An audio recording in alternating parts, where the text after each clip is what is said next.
Hello, my name is Darrell, And my name is Greg. and this is Inside the Mastermind. And today we have a special guest with us. We have Jason Yun, Yun Fitness, and a good friend of mine here. And we're just going to talk a little bit about diet and fitness. He is a fitness trainer. Well, actually, before I do an introduction and miss something, Jason, maybe you could just tell us a little bit about your background, and we'll kind of jump into it from there. Okay. Well, yes. My name is Jason Yun. I am the owner of Yun Strength and Fitness Systems, which is a company I opened back in 2007. And from that, I basically run all my fitness, nutrition, and health wellness businesses from there. So I've got Improvement Warrior Fitness here in Columbus, Ohio. So that's our adult strength and conditioning program. I also have Athletic Revolution Hilliard, which is our youth sports and fitness program. I've got an online workout program, one for just general clients. I've got one for expecting moms and moms that just had babies. I've got an online coaching site, and I do a lot with supplements, nutritional cleansing, and superfoods and whatnot. And I believe that's the gist of the most important things that I do right now. That's awesome. So great. Thanks for sharing that, Jason. And I have a quick question for you. So how did you have a lot going on, a lot of businesses, and like you're doing a lot of good and helping and serving others. How did you get into health, and what made you decide to go down the route that you're in right now? Well, fitness was pretty much the only thing I've ever been interested in. When I went into college, I didn't know what I wanted to do because I knew I didn't want to be just a regular personal trainer at the gym, because I did internships for that and I absolutely hated it. So I didn't know that what I'm doing now was a possibility back then when I was going to school. So I basically, how I got into fitness was, it was a long time ago. So it was Sylvester Stallone and pretty much Rocky IV, and watching that movie over and over and over again. That's what really drove me into fitness, and it's pretty much the only thing I've ever loved. So. Awesome. Very cool. Have you ever, by chance, like run up the steps of, say, that famous scene in Rocky? Done that before? Just I've done curious. that before. I've done workouts on there. Yeah, I posted that workout on YouTube, I think. Yeah, I might have seen it once or twice there, since we've had some history here.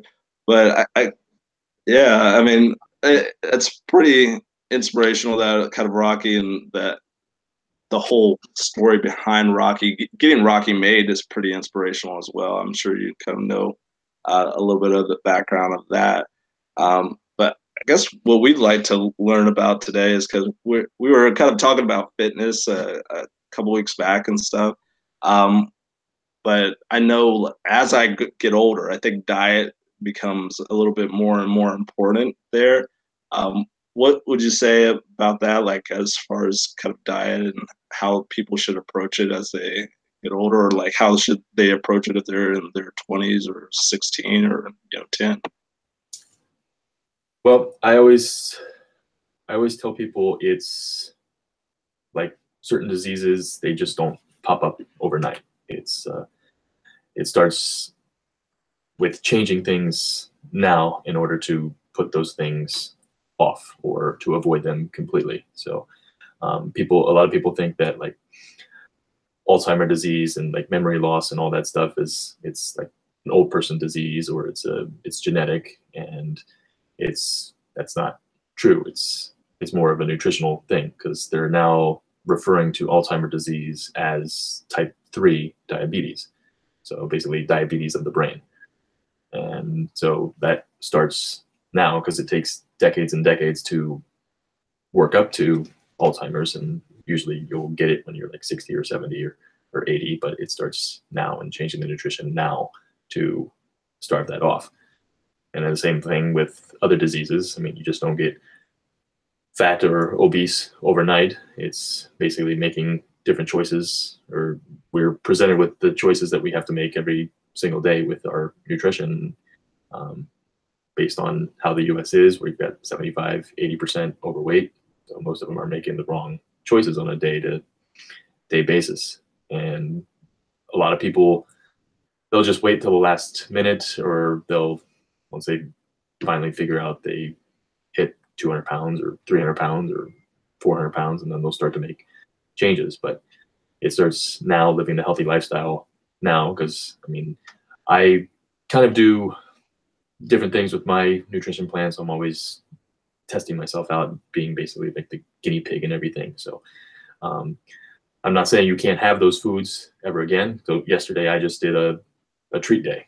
So I got a birthday cake from Costco, had tortilla chips, went to hot chicken takeover for the first time, and had all that stuff. And now today I'm fasting, and then later this week I'll do a double cleanse day. So I've got strategies so that I can enjoy those foods. But and then I plan out my treat days ahead of time, and stay true to my nutrition plan. So, because I got all these goals I want to change with my body, all the business goals. If I ate bad stuff all the time, then I wouldn't have the energy and all that stuff. So like yesterday was a good example, because I wanted to do more work, but I was stuffed and really couldn't get off the couch. So, but yeah, so it basically it starts with now, and my whole thing is more of a lower carb, higher fat type of nutrition plan,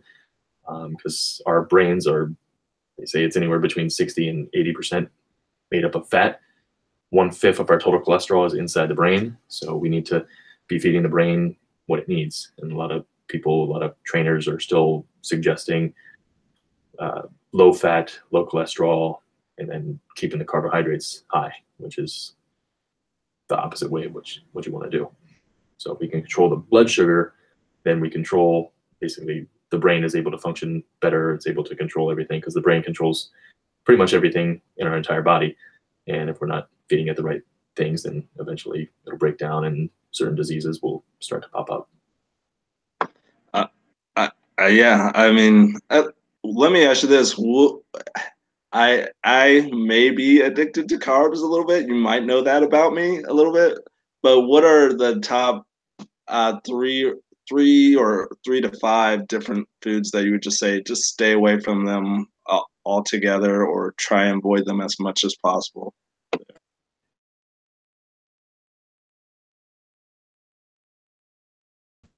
I think we lost him. I think you're on mute. Having some technical difficulties. I'll go ahead and try. Here we go. Hello. Hello. Yes. Yep. Lost you there for a second. Okay. All right. But yeah. Yeah, I just put just to reframe the question. We were just asking again, kind of what are the top 3 to 5 different foods that you would say just avoid those like the plague if you can? Yeah, I just put that on my board at the studio for my clients. So number 1, I would say wheat. Number 2 is trans fats. So there's naturally occurring trans fats, and there's man-made trans fats. So you'll find natural trans fats in like grass-fed meats and beef and that kind of stuff. Man-made trans fats are the ones you basically want 0% of your nutrition coming from that at all times. How you figure that out is look on the ingredients. If it says partially hydrogenated or hydrogenated, then there's trans fats in it. And I forget who it is, the USDA or the government, they made a rule where food companies can put the zero trans fat label on their food if it has less than 0.5 grams of trans fats per serving. And then what some of the food companies did was they actually lowered the serving size so it would fit those trans fats in. So it's very bad stuff. Stay away from it. The number 3, I would say, is artificial sweeteners. So anything pop, diet pop, what's the big aspartame, NutraSweet, Splenda, all that stuff, just bad stuff. And then you've got sugar, high fructose corn syrup, and yeah, then I would say gluten. Gluten's kind of in the wheat category as well, but I mean, it's in other things like rye, oats, corn, that kind of stuff. So if you had to say like the trans fats, and just because I'm not really a fitness science or fitness expert like yourself, like what are kind of like, are we talking chips? Are we talking like cooking? Like what are some things that usually have trans fats in there for the layman? The trans fat, they're going to be in like regular peanut butters. So like Jif, Peter Pan, that kind of stuff. So you always want to stick with like the natural peanut butters. That's one of the big things that they're in. They'll be in a lot of fried things. So yeah, you just always have to be checking the ingredient labels. Partially hydrogenated or hydrogenated oils, they will contain trans fats, even if it doesn't say that they have trans fats inside of them. Cool. Very cool. Go ahead, Greg, if you were about to say something. I was gonna say thank you, Jason, for all that great information. That's very not a lot of to take in and to like write down. So for viewers, if you guys want to replay this and take some notes, because yeah, we have the expert here. Now myself, I do try. You know, again, I'm no health expert. The one Jason is the health expert, but I do try myself to be health conscious. Like when I go to the grocery store, just look at labels. I became conscious of trying to make it a habit of looking at labels, because I used to just buy the cheapest products because, hey, I'm going to save money. But then, so think about it, well, yeah, I'm saving money now, but then with all the chemicals I'm putting in my body, I'm actually going to end up spending more, because all the pills I'm going to have to take from like the doctors, you know, to lower this, or then it's going to cause another side effect. Now you're going to take this for that. So all those, you know, prescription drugs you're going to have to take. So yeah, high fructose corn syrup I avoid, no sodas. Try to buy things with like ingredients I can understand instead of all those ones that have like 20 name ingredients, 20 character names. Like, what is this? I don't know. So that's yeah, thanks for that information. No, and I just a side note. I was going out with my son. We went to Legoland actually just yesterday, and I usually I think everything on the menu. After Legoland, we went to pizza restaurant. Sorry, pizza. That's probably weed and bad stuff for you, et cetera, et cetera. But I usually try and get milk for them, and I don't know if milk is bad or not. But usually try and get either milk or lemonade, just to avoid the pop. But the lady was just like, "Hey, no, all we have left is pop." So I got the pop for him. He took one sip. He's never really had pop in his life, so he's like, "Dad, I don't like this. Give it back to me." Traded it out for water and stuff. So there's that. I just want to share, but if you're going to a fast food place or something to eat it, well, that's probably your first mistake. But if you don't have time, are there things that you could do to try and eat a little healthier at a place where you're kind of just eating stuff on the go and it's not your free day there? Speaking of, we'll have to talk about your free day or your cheat days, I believe is what you call it in a second. Yeah, so I call it a treat day. So a client called me out saying, because I did used to call it cheat meal or cheat day, and you don't want to, basically in life, you don't want to cheat on anything. So, but when you're in the fast food restaurants, there are certain things that you can do. Most of them have salad options now.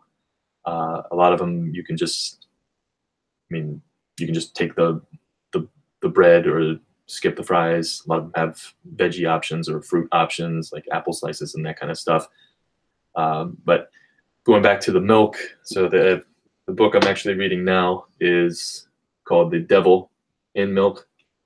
So, but yeah, I tell people stay away from just regular pasteurized milk because the pasteurization is heated up. It kills. So in milk, you're supposed to have good and bad bacteria, and the pasteurization kills both of them.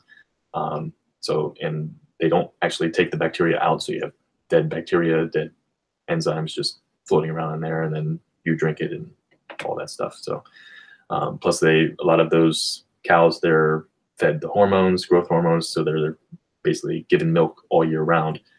The only milk I would actually recommend would be like raw milk, which it's illegal in Ohio, but I don't know. Yeah, so it's illegal here, but some places it's still legal and all that stuff. So is the best thing to order as far as a drink at a fast food place basically water there? Is that essentially okay? Yep. Just wanted to clarify there because I was just thinking like, okay, what will Jason think of me like trying to and again, my son is just like, yeah, I don't want the pop. I know you have a little one. Have they ever had pop or like no like yeah? Always water. Yeah, and we started adding a little bit of pink Himalayan salt in it, so that just helps with the digestion, helps spread the water through the places that it needs the most. Interesting. So I know we've been talking for a little bit here, but maybe we could go into like the fitness there, or maybe just into kind of like what a day to day of somebody who's eating healthy. I know you're into the ketogenic diet, I believe, which I believe you explained is a branch of paleo. Can you kind of explain the difference between paleo, keto, and Atkins, that type of thing? Yeah, the ketogenic diet is, I call it beyond paleo. So, and I mean, with paleo, with ketogenic, with any type vegetarian, vegan, there's always going to be healthier versions and there's always going to be less healthier versions. So keto pretty much means low carb, high fat, moderate protein. So the fat is supposed to be really, really high. So typically when I tell people, when I'm coaching people or when they go through my 47-day keto challenge, to adapt, I want women somewhere in between 150 to 200 grams of fat per day to adapt. Men anywhere from 200 to 300 grams. So it's a lot of fat. Carbs are going to be restricted. It depends on the person, their activity level, and basically their history with nutrition. So sometimes some people can get away with 50 grams. Some people need to go all the way down to 10 grams of carbohydrates or less. The ketogenic diet it's known for helping certain diseases. So cancer is one of them. Epileptic seizure is one of them. Those people usually have to be at like 0 or 5 or under 10 grams. But people that are doing more for health reasons, weight loss reasons, it'll depend. Basically, anywhere from 10 to probably 35 is a good starting point. And then paleo it's really been, in my opinion, bastardized by food industries, and you see paleo bacon and all this stuff. They're just putting it on everywhere, so people think it is healthy. Same thing they did with like gluten-free and cholesterol-free and all that stuff. But it's basically just eating like the caveman. So you're just it's pretty much meat, vegetables, good sources of carbohydrates like sweet potato, that kind of stuff. And you're taking out the wheat, the dairy, the beans, the lentils, all the carbohydrates that have like the bad anti-nutrient stuff in it and everything. And then Atkins is really high protein. So with keto, protein is going to be restricted, usually between 50 and 100, 120 grams. Paleo, there's no limit on protein really with that. And then Atkins is supposed to be the highest of them all. I pretty much on a day-to-day basis, I follow more of a low carb, high fat. So I let because I eat a lot of vegetables and approved flours, so like almond flour and coconut flour, and that kind of stuff, because I do a lot of baking. So I make like low carb pancakes and muffins and that kind of stuff. And so, but my protein, I kind of keep the same as when I'm doing like ketogenic, because when you are consuming protein and you're consuming lots of fat, the fat is protein sparing, so you don't need as much. Because my protein typically will stay anywhere between 50 and 120 grams. And I mean, I used to eat like 350, 425 grams when I was in my bodybuilding days. And right now, pound for pound, I'm the strongest I've ever been. So, yeah. Awesome. And I have a quick question for you. So you were kind of naming the different flours you go through. What is your opinion on almond milk? Are there good almond milks or bad almond milks? Because I try to stay away from dairy as much as possible, but yeah, I don't drink milk. So yeah, I do drink almond milk. So I just want to get your opinion on almond milk. Yeah, we drink almond milk. It's just like any other food. You gotta look through the ingredients. Just make sure there's no artificial sweeteners, no added sugar, anything. So the one we use mostly is it's Costco's brand. But the Silk makes a good unsweetened vanilla brand as well. You just gotta watch the ingredients. Very cool. Well, I don't want to take up your whole afternoon here, Jason. So probably start wrapping up here a little bit. But if you if you could like tell the audience kind of one thing to do in the next week or so to kind of get them on a better diet path there, if they're just kind of eating fast food every day of the week, what's like one thing you might suggest one action that they can actually take and possibly see some benefit from it? Just say. In terms of nutrition, I would say water is going to be the most important. So you want to, like, the first goal for most people that I tell, it's the 8 glasses, 64 ounces of water. But once they get to that, then you want to, and do it slowly, otherwise you'll be in the bathroom all the time. You want to get up to half your body weight in ounces or more. So I typically, so I'm like 180, 185 pounds. I typically try to get like 4 liters, so like four of these a day. So that's like 120 ounces for me. So it's a little bit more than half. And obviously, the more active you are, the more you sweat, the more you'll want that water.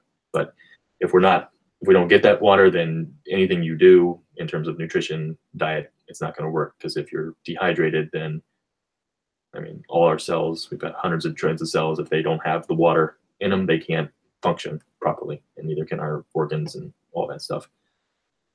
So, very cool. Well, thank you so much. If people kind of want to learn a little bit more about you, can you share like the best way to get a hold of you, like email, websites, social media that you like us to focus on there, just so they can kind of learn a little bit more about Jason Yun?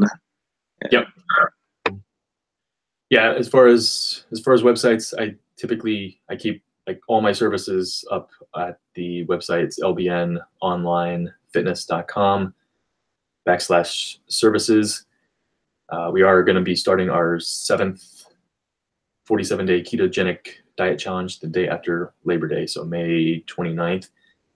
And as far as all my social media, I'm usually Yun Training, YUN Training, on pretty much all of them: Facebook, Instagram, YouTube, Twitter, all that stuff. Very cool. Well, thank you so much, Jason, for being with us today. Yeah. Really definitely appreciate it. And on a side note here, go ahead and wrap up here, but I want to just say if you are definitely check out Jason's social media, his links in his website for more information about fitness. Also, if you're kind of looking for motivation, inspiration, that type of thing, check out Greg's website, which is planetgreenzen.com, and take a gander at that.